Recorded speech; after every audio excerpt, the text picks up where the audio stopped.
Intelligent drama serial इंतहा की next आने वाली एपिसोड में आप देखेंगे कि ज़ैनब कहती है कि अस्मा आंटी कितनी चालाक है ना, सारा बना बनाया मेरा खेल ख़राब कर दिया। अगर ये असद आकर इस तरह से अपोलोजाइज़ ना करता नवीद के साथ तो फिर सारा काम सेट हो जाता और नवीद भी मेरी बातों में बस आने ही वाला था, लेकिन हार तो मैं भी नहीं मानूंगी। उधर आप देखेंगे कि अहमर बहुत ही ज़्यादा डिस्टर्ब होगा और सोच रहा होगा कि किस तरह से सज्जल आप ही इन लोगों को परेशान कर रही हैं, वो लोग तो हमारी वजह से लड़ रहे हैं, कितना गलत कर रही हैं। मामा भी उसी के कहने में आ गई हैं और वो भी सज्जल से बजन हो जाएगा। उधर आप देखेंगे कि अनम की सास कहती है कि ये तो कुछ भी नहीं बनने वाला, अनम तो उल्टा मेरे बेटे फाहद के कामों में ही लगा कर रख दी है। सारा दिन बेचारा ऑफिस में रहता है और इस तरह से शाम में आकर अगर वो घर के काम में इसकी हेल्प कराएगा तो मुझे क्या फ़ायदा, इससे तो काम अच्छा है कि मैं खुद ही कर लूँ। उधर अनम अपनी माँ के आगे रो रही होगी कि उसे घर के काम वाकई ही सीख लेने चाहिए थे, जिस पर कहती है उसकी माँ कि अस्मा कि अगर तुम यहाँ पर रहने के लिए चंद दिन के लिए आ जाओ तो मैं तुम्हें सब कुछ सिखा दूंगी।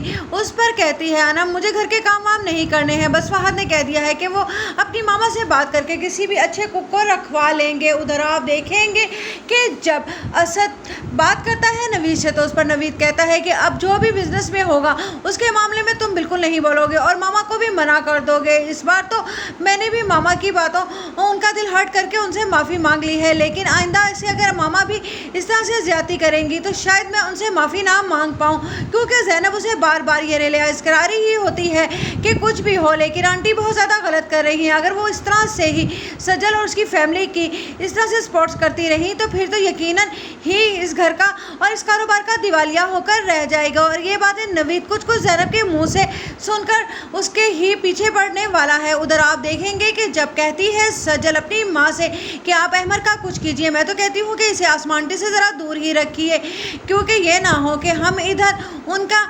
सब कुछ छीनने में लगे।